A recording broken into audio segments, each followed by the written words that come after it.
मेरा एक लड़का था लेकिन वो अभी मेरे साथ नहीं रहता, तुम्हारी तरह बड़ा हो गया ना, तो अब उसको माँ की जरूरत नहीं।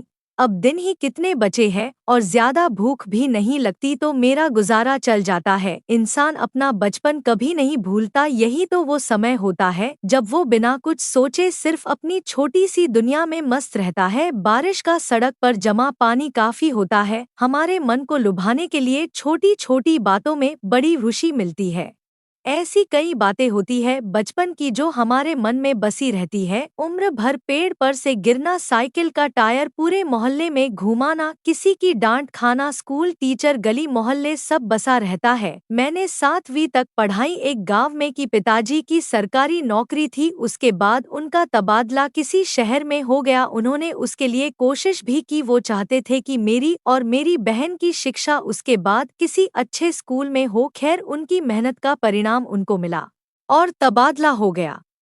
मुझे याद है बीच सत्र में स्कूल को छोड़कर हमें जाना पड़ा था। उस समय बचपन में मुझे इस बात का पता नहीं था कि बाद में उस जगह, उस गांव को इतना याद करूंगा। तब मैं इसी बात से खुश हो रहा था कि हम नए घर, बड़े शहर जाएंगे। कई साल बीत गए लेकिन फिर वहां जाना नहीं हुआ। जाते समय पापा और मम्मी ने आस पड़ोस को यह वादा तो किया था कि हम आएंगे मिलेंगे, लेकिन वो कभी हुआ नहीं।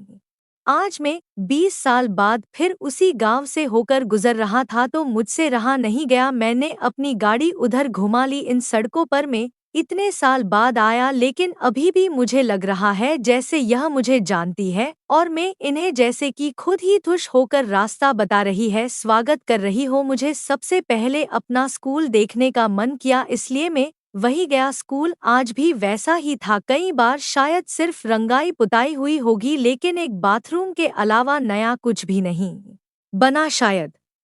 थोड़ी देर में अपनी आंखों से स्कूल को देखता रहा। आधी छुट्टी के समय बच्चों को देखकर मुझे अपना बचपन याद आ गया। बच्चे को भीड़, स्कूल के गेट के बाहर जमा हुई एक अम्मा अपना टोकरा लिए वहां बैठी थी। हमारे समय में भी यही होता था, हम लोग भी ऐसी ही जमा हो जाते थे टोकरा लिए। हमारे समय पर कोई आता था, टोकरे में खट्टे मीठे बहुत सी तरह तरह की चीज होती थी। उन्हीं यादों को फिर से एक बार जीने के लिए मैंने भी उस अम्मा के टोकरे से कुछ लेने को सोचा। मैं फिर एक बार बच्चा बन उस अम्मा के टोकरे के ओर चला। बच्चों के हाथों के बीच मैंने भी अपना हाथ उस अम्मा की ओर किया। अम्मा ने ऊपर मुंह कर मुझे देखा और पूछा कि क्या चाहिए। चेहरे पर छुर्रियां, आंखें को मीच कर बार बार वो देखती थी। चेहरा मुझे जाना पहचाना लगा। मैंने पहचाना कि यह वही है जो हमारे समय पर भी आती थी, पहले से ज्यादा बूढ़ी हो गई थी, इसलिए मुझे पहचानने में थोड़ा समय लगा। इतना समय बीत गया लेकिन आज भी यह उसी स्कूल के बाहर अपना टोकरा लिए आती है। यह सोचकर मुझे थोड़ा आश्चर्य हुआ, समय जैसे उनके लिए रुक गया हो। बचपन में उनसे बात नहीं की, बस जो चाहा वो लिया और खाया। आज उनको देखकर उनसे बात करने को मन किया। वो मुझे नहीं पहचानती शायद, लेकिन मुझे लगता है मैं उन्हें अच्छे से जानता हूँ। कुछ देर में इन्हीं ख्यालों में तब तक स्कूल की घंटी बजी और उनके आसपास मंडराते बच्चे वापस अपनी क्लास की ओर भागे। अम्मा भी अपना सामान समेट रही थी। मैंने उनसे कहा, अम्मा आप अभी तक आती है, हमारे समय में आप आती थी। उन्होंने अपनी हिलती गर्दन और झपकाती पलकों से मेरी ओर देखा। कान से कम सुनता था शायद, इतना कहने पर भी उन्होंने फिर एक बार मुझसे पूछा, क्या कहा, माफ करना थोड़ा कम सुनाई देता है। मैंने फिर वही बात दोहराई। अम्मा को सुनकर बहुत अच्छा लगा, बहुत खुश हुई। मुझसे कहा, खुश रहो बेटा, ऐसे ही तरक्की करते रहो। इतना कहकर उन्होंने मेरे सर पर हाथ रखा। फिर वो अपने काम में लग गई, सामान समेटने में। मैंने पूछा, अम्मा आप अभी तक आती है, आपके घर में कोई और नहीं है? अम्मा बोली, नहीं है, अभी मेरा एक लड़का था लेकिन वो अभी मेरे साथ नहीं रहता, तुम्हारी तरह बड़ा हो गया ना, तो अब उसको माँ की जरूरत नहीं।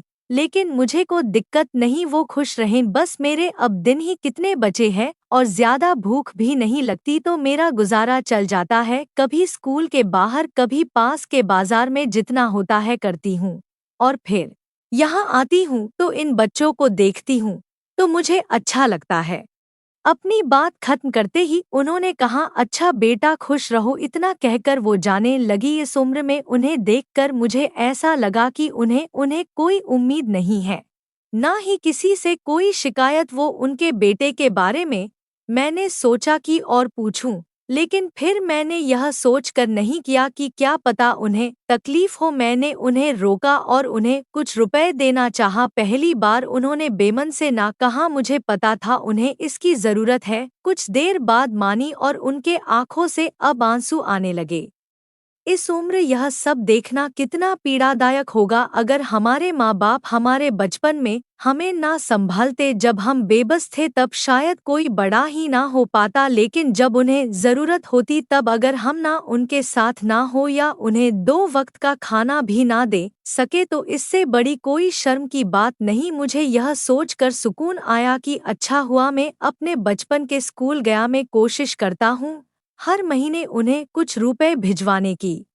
आपको यह कहानी कैसी लगी हमें कमेंट कर ज़रूर बताएं। इसी तरह की अच्छी कहानियाँ आप यहाँ पर पढ़ सकते हैं। यहाँ उपस्थित शिक्षाप्रद कहानियाँ आपका मनोरंजन करने के साथ दिशा भी देंगी, तो बने रहिए हमारे साथ और हमारे प्रयास को सफल बनाएं।